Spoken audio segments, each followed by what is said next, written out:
whichever time. It is 8:30 in the morning for me. It's actually September 11th, Sunday. So yeah, September 11th, of course, is, how many years has it been? 21. Is that correct? 21 years. That's just crazy to think. Anyways, it's September 11th, but we're not here to talk about that. We're here to talk about my crafty stuff. Oh, my name is Savannah of Sewlivi Dyes Yarn, and I am here making this video to talk about all of my crafting adventures. It's predominantly knitting, but I do spin as well. Today's episode is going to be a very acquisition heavy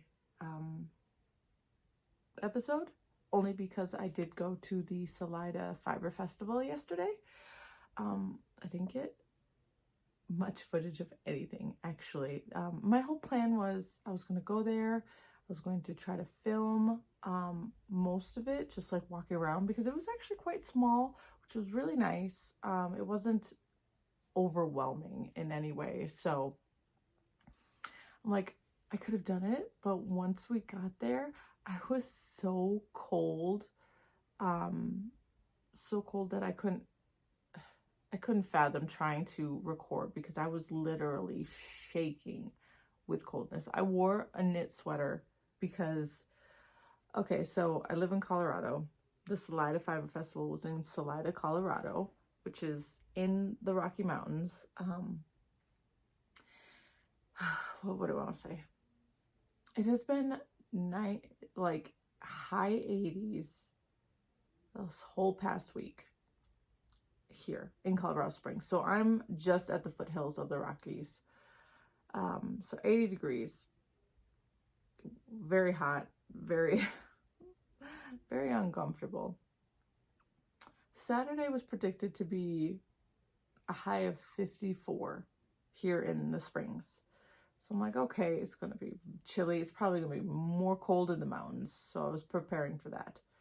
But then the morning of, we checked the weather. It was actually supposed to be warmer in Salida by a lot, like 70 degrees. I was like, whoa, okay. So I tried to dress accordingly. I put a t-shirt on under my sweater because I'm like, okay, I'm going to get hot. I'll bring a cardigan in case it gets really hot. And that way I feel a cardigan for me has more air flow. So I pack all this stuff. I even packed my sandals just in case. Like, I wore my rain boots because here in the Springs it was raining and I didn't know exactly what I was going to do up there. It said partly cloudy all day. So I was like, well, you know, you never know. It's going to be in a park. So I packed what I thought was accordingly. I didn't grab a shawl. I should have grabbed a shawl. That would have been smart. Anyway, so we drive up and I'm driving up through the mountains. We get to Wilkerson Pass, which is the end of it, and then it comes down into a valley, big old valley. Once we drop down, the sun's out. It's beautiful. I mean, it's partly cloudy. There's still clouds everywhere, but it's beautiful. And I'm like, wow, okay. And we keep going because it's about a 2.5 hour drive. Oh, excuse me. It's about a 2.5 hour drive from the Springs. I'd never been that far into Colorado, west of Colorado. I've never been up there. It was absolutely amazing. So, we come to the valley, it's sunny. I'm like, okay, this is good. And then we finally get to Salida, and it's beautiful. Again, the sun is shining. It was probably like 10:30-ish when we got there. And we get out of the car, and it's absolutely freezing. I don't know the exact temperature, but the wind was blowing. There was a breeze. I was freezing, like to the point where I'm just like, I uncontrollably shaking. I don't understand why I was so cold, but I was freezing my butt off. So back to the whole point, trying to film just was not something I wanted to do. We did sit down, like we sat down and my husband had a like breakfast burrito in the little beer garden, and I did get, that's like the amount of footage that I got. Other than that, I took lots of pictures of the surrounding mountains when we were leaving, because near Salida there is another range of mountains, and they're the Collegiate Mountains. So we have, you have I mean, they have two that are closer to Salida that aren't collegiate. There's Ore and Antero. I think that's how it's pronounced. And then you have like Yale and Princeton and Harvard. And I want to say there's one more, but I can't think of it at the top of my head. We have Harvard, Yale, Princeton, and then there's one more. Princeton is a very beautiful mountain, that's for sure. And it's crazy because in Colorado Springs, we have one peak. We have Pikes Peak. We have like a little range, but Pikes Peak is the tallest out of all of them. All the rest of them don't even go up to, like they're tall enough where there's a tree line. So above that is just rock, because nothing can grow up there. Pikes Peak is the only one that has like a demarcation line. These mountains all have them, so it was like really cool to see them all next to each other. It doesn't end with Harvard. There is one more that you can see off into the distance, and that's Mount Elbert, and that is the tallest mountain in Colorado at 14,000. Was it like 14,400 some feet? Pikes Peak is 14,100 and some feet. So yeah, they're all 14,000 feet mountains. All the ones on the, in that range that we were passing. So it was absolutely just fantastic to look at. I was like, this is so beautiful. And the Arkansas River is on the opposite side. Like the festival that we went to was right next to the Arkansas River. So we were able to just walk over to it and check it out. We could see some fish in it. People were fly fishing. We were hoping to see some like kayakers. Excuse me. Because that's really big along the Arkansas River, but I think it's probably out of season now. That is September. Or not out of season, but like the season's closed for it. So we didn't see anybody. But I guess it's pretty big for whitewater rafting, kayaking, all sorts of fun stuff. So that was enjoyable. I also got like a few pictures and a little bit of footage of when we're in the valley going back home and we're about to hit Wilkerson Pass. Like you can see that there's like mountains, like foothill mountains. But what's absolutely crazy is they are creating their own weather, and you can see these clouds are just on top of the mountain, just sliding down the mountain. Like they're not above. You can't see the top of the mountain. It's just blanketed in this fog, and it's kind of creeping down into the valley. It was super cool and very interesting and almost scary looking. Just so fascinating to watch it. So we're driving towards it, and we're like, okay, we're hitting the fog now. And then as soon as you go up, you can't see anything else. And it's like that all the way back home. You're just in a fog, in a overcast, rainy, spitty, just the whole way through the mountain range. And I'm just like, dang, it was so beautiful on the other side, but it's just absolutely crazy how mountains can make their own weather like that. It's just so fascinating. Anyways, that's 10 minutes of me talking about that. The festival, again, was great. It was small, but it was beautiful. And then it was like almost right downtown Salida. So like it was like, what do I want to say? It was like old downtown. Like it was fancy. So we walked around a few of the streets. We checked out a couple of the shops. It was very, very nice. It was just me and my husband. We left the kids with Grandpa across the street. And it was just me and my husband, and we had a really good time. I really, really enjoyed myself. We ate lunch, and then we decided to head back. in the afternoon, and that was it. So yeah, I got a lot to show from there. What else do I want to say? I think that's it. The Salida Fiber Festival is happening today as well. And the weather is predicted to be about 80 degrees today. So I'm like, dang. But I really didn't want to go on a Sunday because Sundays are my days to prep for the week. So I've got laundry to do today, clean up house. We should probably go grocery shopping today, but I don't know if I want to. So yeah. Anyways, let's go ahead and jump into my finish. Well, sort of finished. Look, guys, I finished the Miles shirt jacket. I finished this Friday morning. Friday here wasn't very warm. It was windy, and like the high was in the 60s. It was not warm at all, so I could not dry this outside. So it was still damp Saturday morning, so I could not wear this to Salida. I was hoping that I could, because I bet you this would have kept me pretty warm with you, considering this is Plautaloppi. It is Icelandic wool, but it wasn't dry. It's not fully finished yet. I still need to attach the pockets, and add the buttons.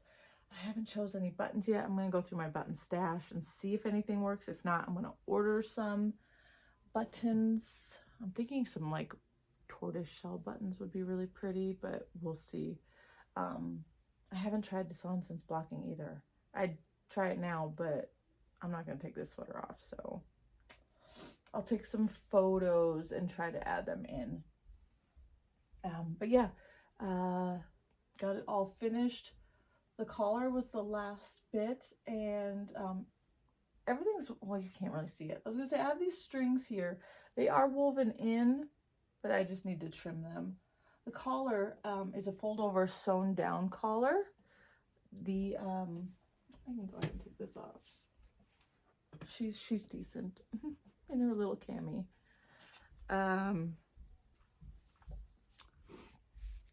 It is a fold over collar. The way you attach this is you don't bind it off and then sew it down. You actually are picking up one stitch each time. You're knitting them together and then binding off. So I was doing it the way that it said in the pattern for this first bit, but it's not stretchy. It's just a normal cast off, bind off. And I didn't like that, so I switched over to a stretchier bind off, the Jenny's Surprisingly Stretchy bind off. And it's a little bit better now. I'm not too worried about it being like tight. I did struggle though, considering this is black yarn. I could not see it very well line up, because you're supposed to pick the exact stitch that was on your needle, like down. I couldn't tell. So right here in the back, you can see kind of slanting, because I accidentally would pull it over, and then I was getting ahead of myself, so I had to correct that further along, which I think worked out. So the fronts at least look straight up and down. The back is a little bit slanted. See here, up and down, very slightly slanted, and then back up and down. But I was like, I don't care. I was struggling trying to figure that out, but I got it done. Now I gotta trim off these extra ends and try this on. What do I want to say? Again, okay, so the yarn again is Plautaloppi. I bought it from alafloss.is, which is the Icelandic website. I bought this yarn. I bought 4 cakes. I bought 4 cakes. Well, plates. They're actually plates. I bought 4 plates 2 years ago for a different project. Decided not to do that project. I bought the 2 more plates from Yarn Harbor Duluth, so I was able to do that. So yes. Oh shoot, let me show you the rest I have. I remember the exact size that I knit. I'm pretty sure it was the 3rd size. It was the 3rd size. I did go down 1 needle size, So instead of a US 10 or a 6mm, I went down to a US 9, which is a 5.5mm, just so that I'd hit gauge a little bit closer. If I would have done the 10, US 10, I would have had to actually go down a size in knitting. This way I was able to keep the size, and because there is a bit of positive ease, I maybe lost, I don't even know, I'd say an inch, but I probably didn't even lose an inch with the gauge. I don't know. So I used 6 plates of Plautalopy in the heathered black colorway. So it's heathered black, and that's holding the plates together. So technically it would have been 3 plates, but you hold it together to create the weight of the yarn. This is what I have left of the last 2 plates. I don't know exactly how much. Dang, I chipped my nail. Now it's gonna bother me. But yes, this is what I have left of the last 2 plates. This does not include that big chunk I showed, I think last week, of the waste that I had in the middle 2 cakes or plates that I used. I just chucked that because that was just a big waste. It wasn't very usable. So this is all that I have left, which is pretty good considering. What will I do with this? Not a darn clue. It's really not much of anything. So again, this is the Miles shirt jacket by Ozetta. I don't think I mentioned that. And then the pockets. So all that, just 6 plates to make all of this, which isn't bad. I did not re-knit the first square. So you knit the pocket as your gauge swatch. So the first one was with the US 10. I believe it was this one. I can't really tell the difference anymore. I really can't tell the difference anymore. One is with the US 10 and the other is with the US 9. And I was originally going to rip out attempt to rip out the pocket. But as you can see here, they're practically the same size anyways. So I'm just going to go with it and go ahead and sew it down. You can't really see that. You know, one on each side. And we're going to call it good. This is really bothering me. I wish I had. I'm going to go take care of this. Okay. Thank you for your 1 second of patience while I took care of this because it was going to get snagged on everything. It was going to bother the crap out of me. I just need to take care of it. Anyways, okay. Whip. I had 1 whip after I finished this because this is all I focused on. This is all that I focused on. I was going to get this finished. Once I finished it, I went ahead and picked up the Alpenglow by Andrea Mowry. I took this with me yesterday because, again, it was a 2.5 hour car ride. I did not knit at all on the way there just because I was enjoying the scenery too much. You know, even though we were covered in like clouds and fog and we couldn't really see too much, it was still very beautiful driving through the mountains. Just the amount of trees, which was crazy. We were driving through and most of the trees in the mountains are pine, but we did come across a couple patches of like aspen trees, and I was actually kind of shocked to see that none of them had started even changing colors yet. It's a pretty big thing. A lot of people will come up into our mountains, like they'll go to like the Cripple Creek area, just to see the land in like reds and oranges and yellows. But I think they do that probably later September, early October. I know it's a very short window, but I would have thought that maybe, because we have a couple trees here, not a handful, but we have on the playground, we have a tree that's starting to turn a little bit. But anyways, so yeah, I didn't knit. And then on the way home, I did knit a little bit. I separated for the sleeves. That's all that I did. I separated for the sleeves. And then when I got home, I did some more body work. But here's my Alpenglow. Look at how teeny tiny it looks. I got the collar finished. This one was bind off and then sew down. So it was a lot easier. It was just like whip stitching it, which is nice. It's still very stretchy. I can get it over my head, even with the dreads. I tried. So I tried it on. Everything seems to fit okay. I know it looks tiny. It needs to be blocked for this color work to come out. But yes, in the car I separated for the sleeves. And then when I got home, I did all of that. Oh, let's get this out of the way.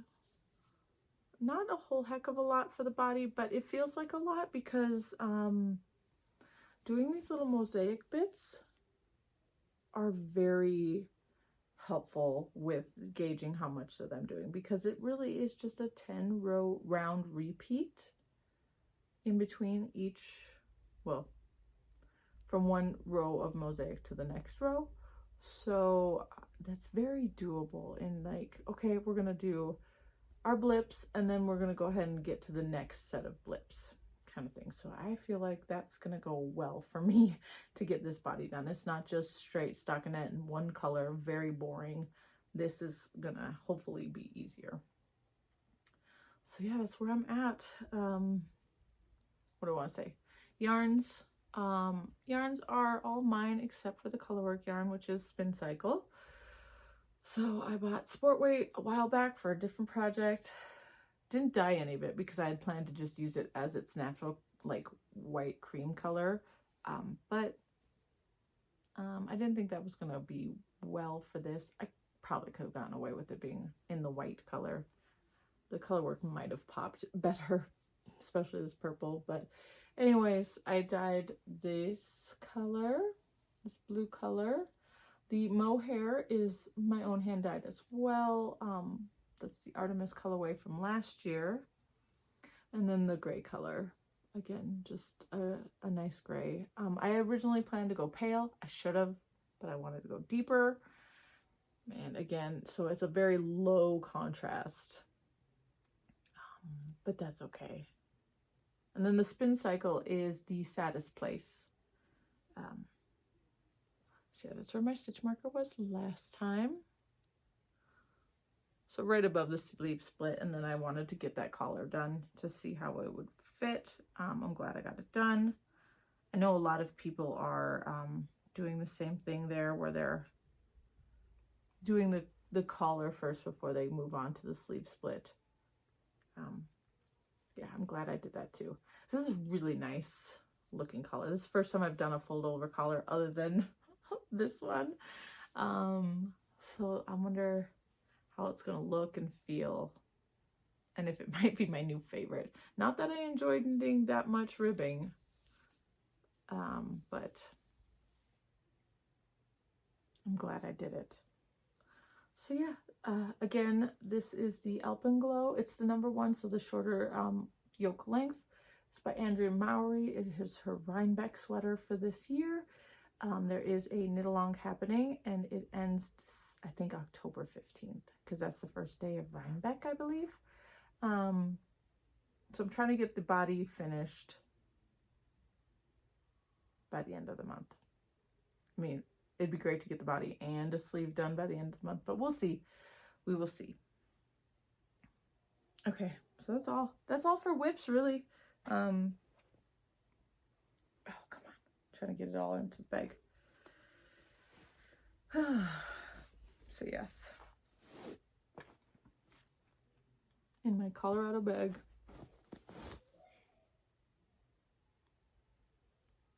Anyways. Now it is all haul. Well, acquisitions.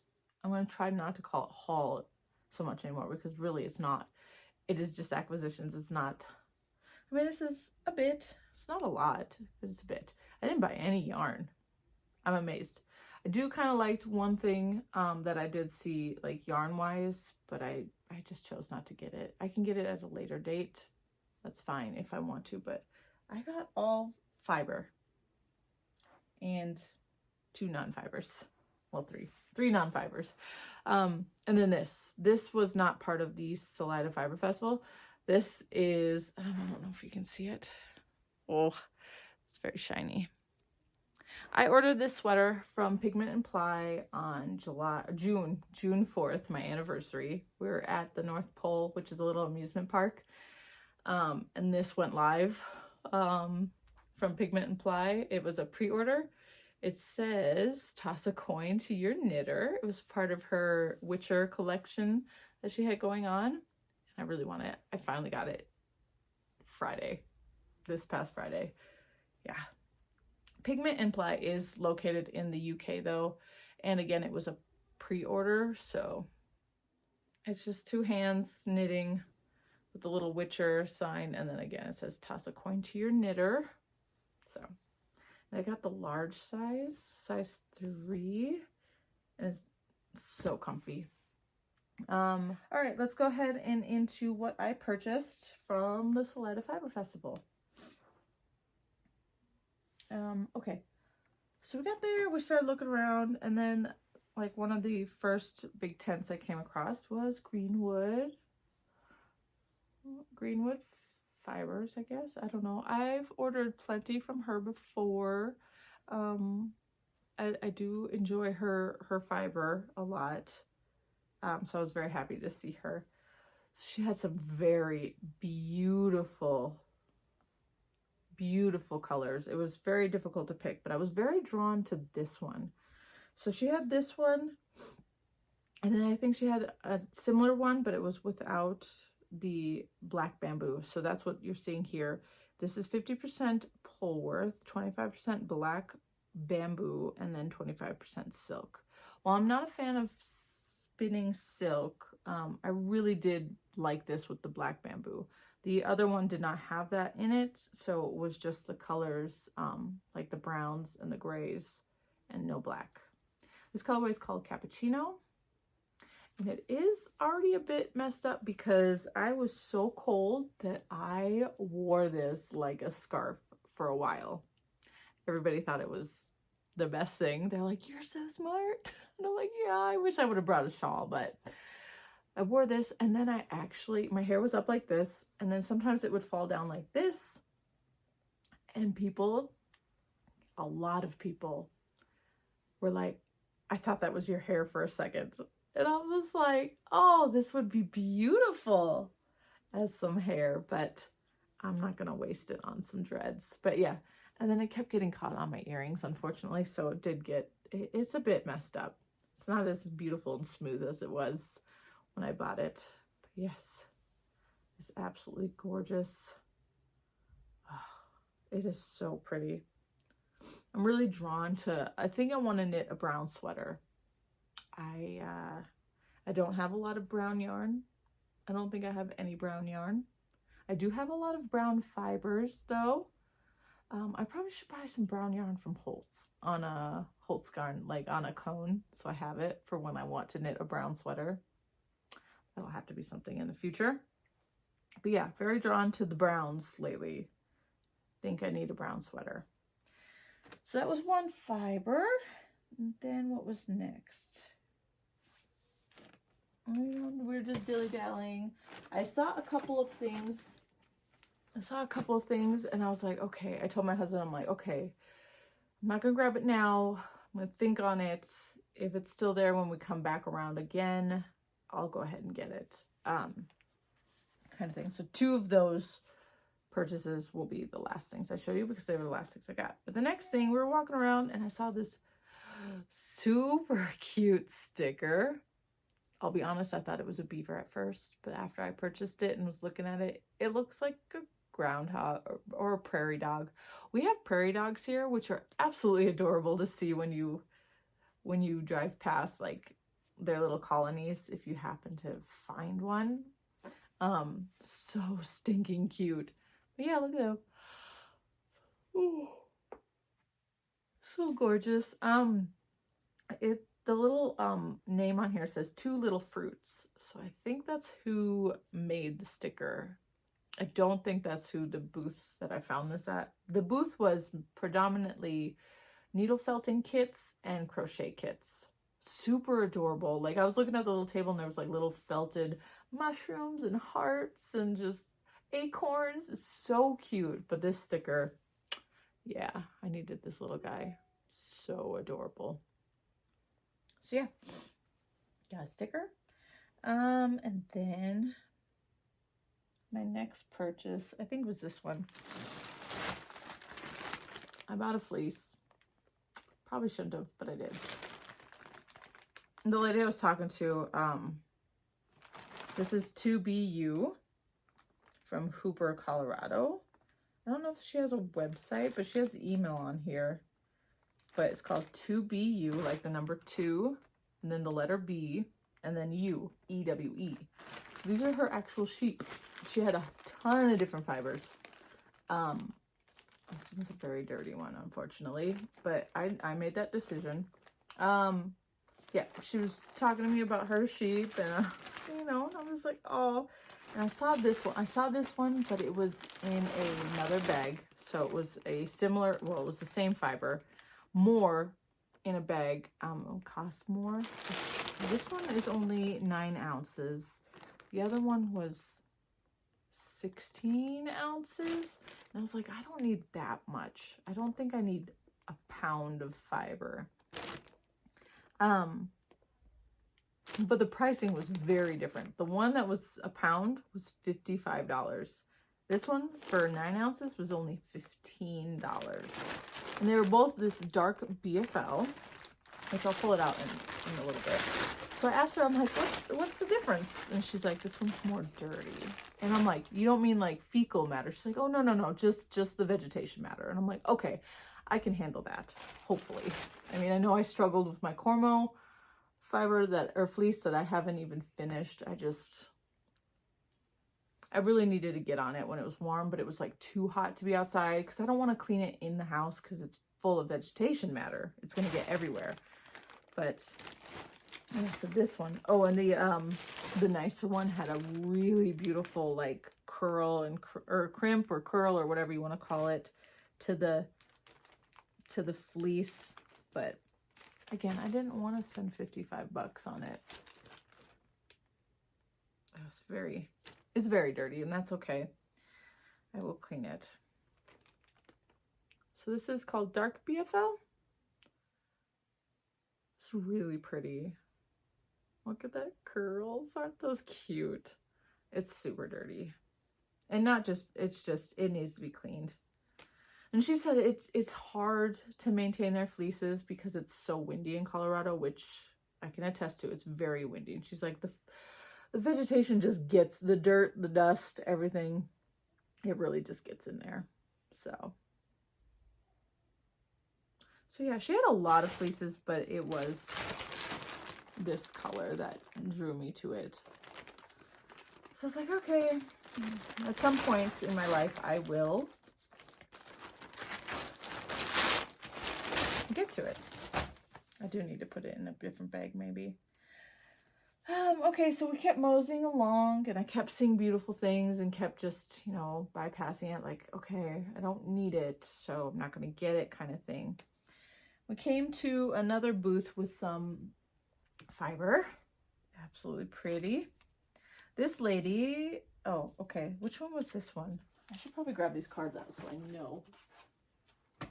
This one was from, I think it was Cactus Hill Farms. I wish she would have written it on this little thing. She only wrote me the name of the fiber on here so I would know. But I think it was from Cactus Hill Farms. And they are in La Jara, Colorado.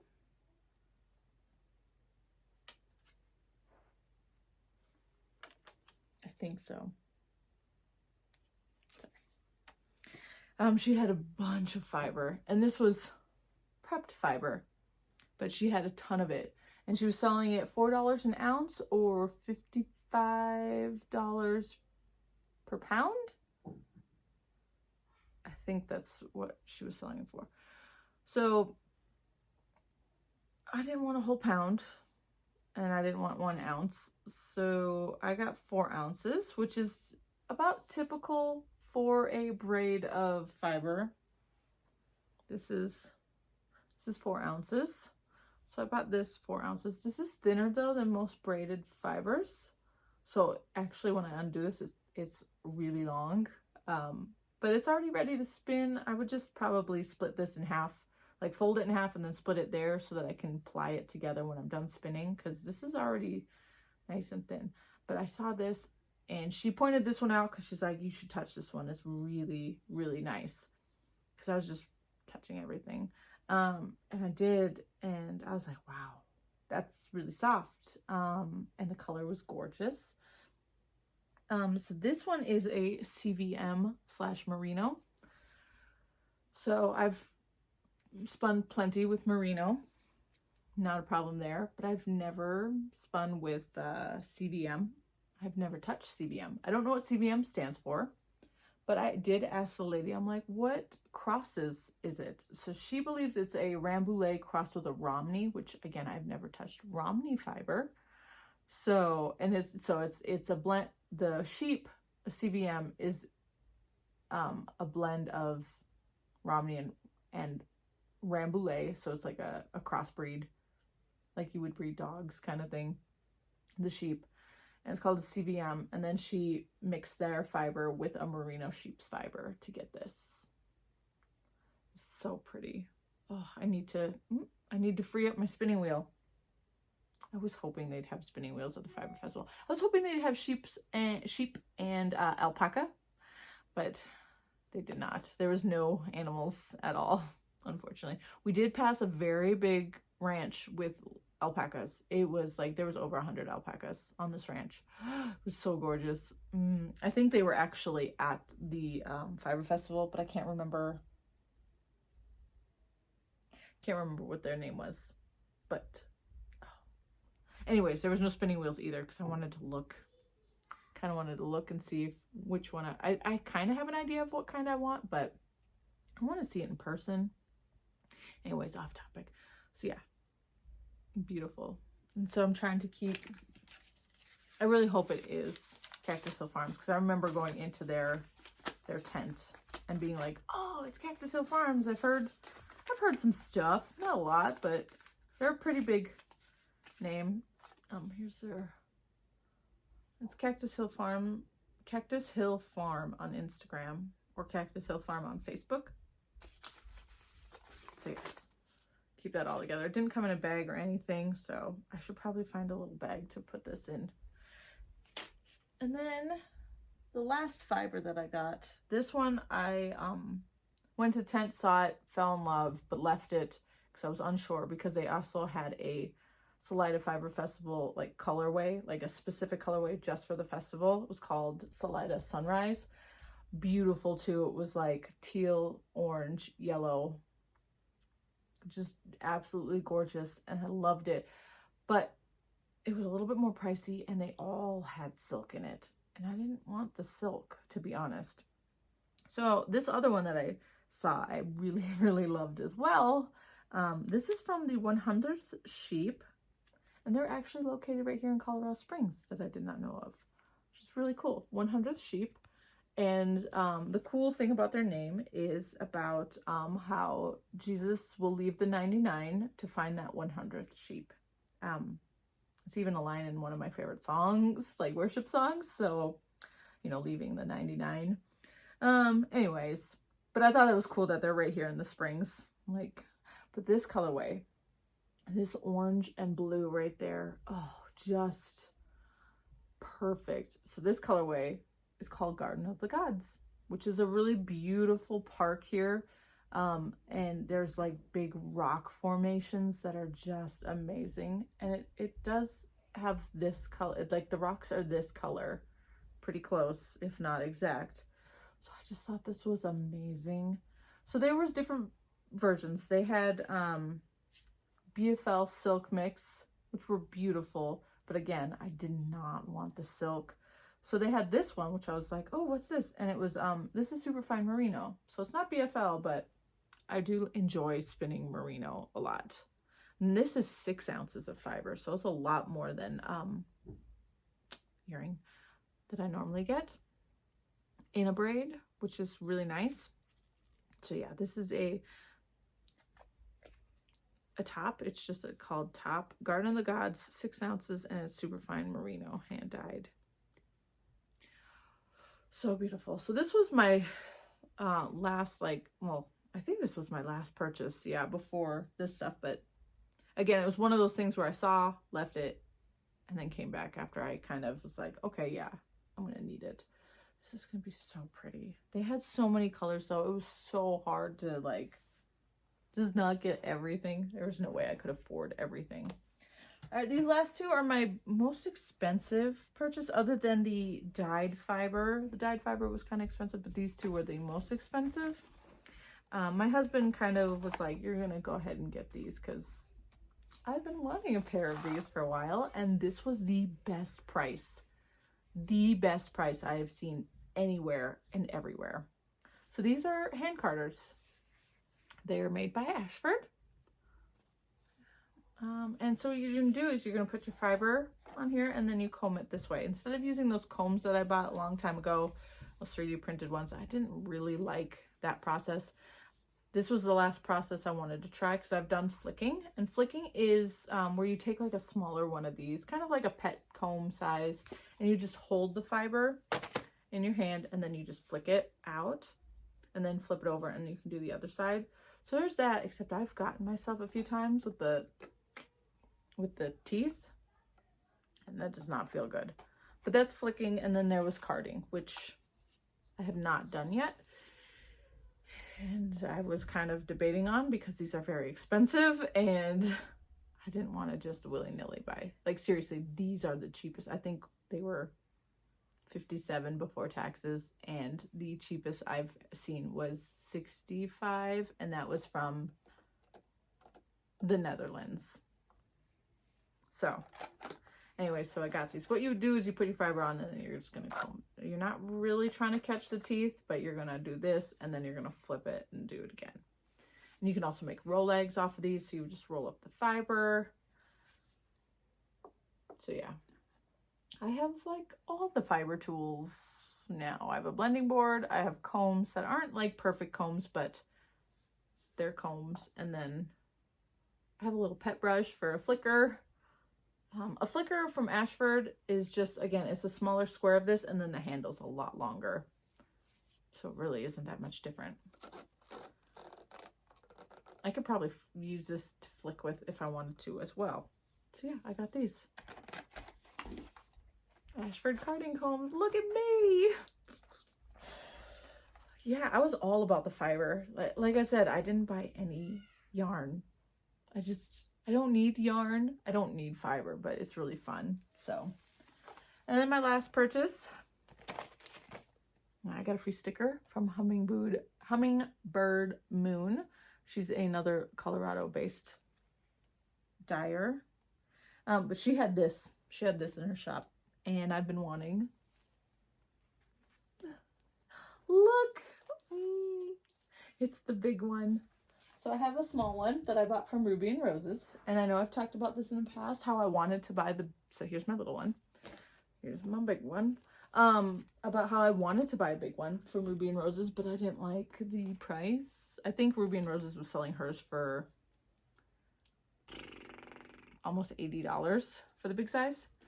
Hummingbird Moon had two of these. She had this color, and then the other one was kind of like this. It was that pink, but it was with blue as well, and it was beautiful. I just liked this one more, I guess. Also, this one seemed wider. I think it was just the way it was, what's the word? Because usually these get shipped flat, and then you have to soak them to ply them out. So the other color was just a little bit taller and like skinnier, but this one was shallower and wider. So I think that's the difference. I do need to clip some of these little grass bits. They're poking out, and so I want to trim those. But yes, so this is African Market baskets. These are fair trade baskets for any use in any decor. Every basket is hand woven in village co-ops in Ghana, West Africa. Your basket purchase helps provide healthcare and school supplies in support of the weavers, their families, and their villages. So it says each basket is one of a kind, promoting culture and sustainable living, and then providing hope to entire villages. It's africanmarketbaskets.com. And yes, they come, you know, they're usually folded or scrunched in, and then you have to soak them to get them to shape. So this one, when I bought this one from Ruby and Roses, it shipped flat, and then I had to soak it. And you know what's funny is when I soaked it, this grass smells like elephant, or what I remember elephants smelling like when I would go to the circus when I was a kid. Yes, we had elephants at a circus. So yeah, this is the little one. She did Hummingbird Moon had small ones as well, and even smaller ones that were like just little trays. But I'm like, I already have a small one. This is good for like sock knitting. It's really not that big, but I really wanted the big one. It's so pretty. So yeah, there goes fluff and fiber and everything. She had a ton of amazing stuff in her shop. She had some beautiful Halloween themed project bags. I was like, oh, I kind of want one of those. She had these absolutely adorable little ceramic cauldrons. Like they're like maybe this big, little cauldrons. And then she had like Halloween themed mini skeins stuffed in. I was like, oh, I want it all. She did an amazing job. But yeah. And okay, so I know I mentioned that Ruby and Roses was selling hers for close to 80.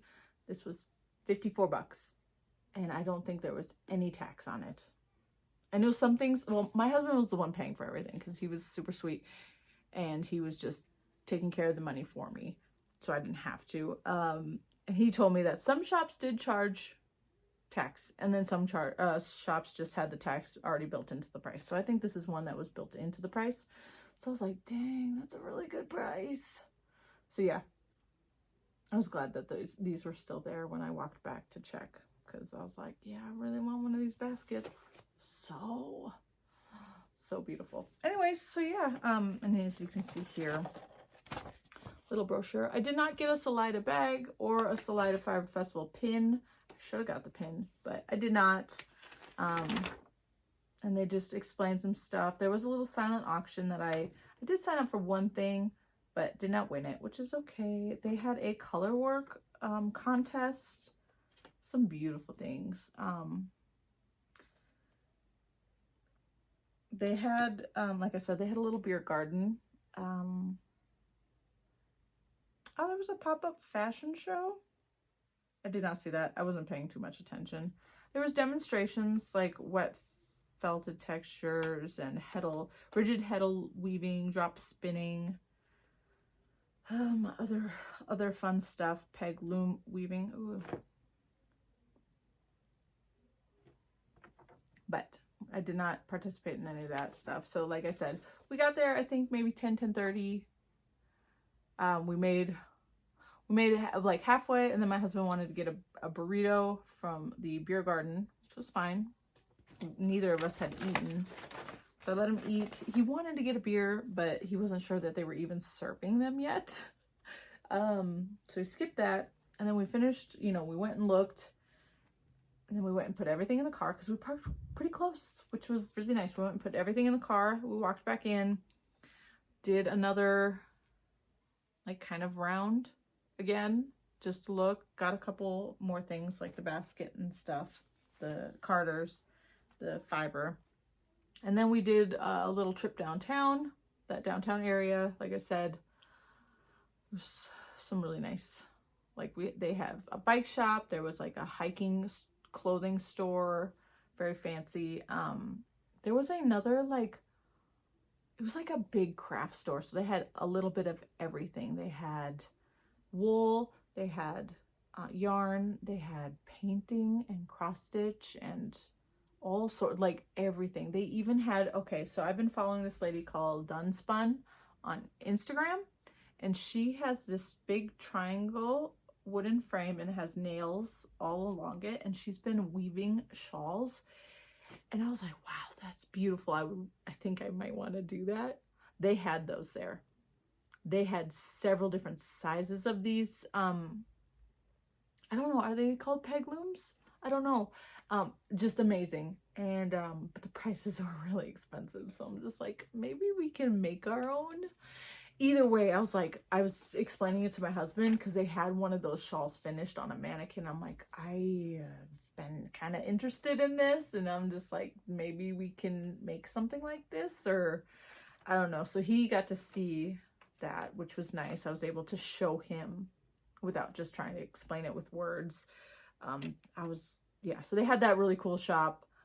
We stopped in a soap shop, but I could only stay in there for like a minute before I was like overwhelmed with all the smells and I had to leave.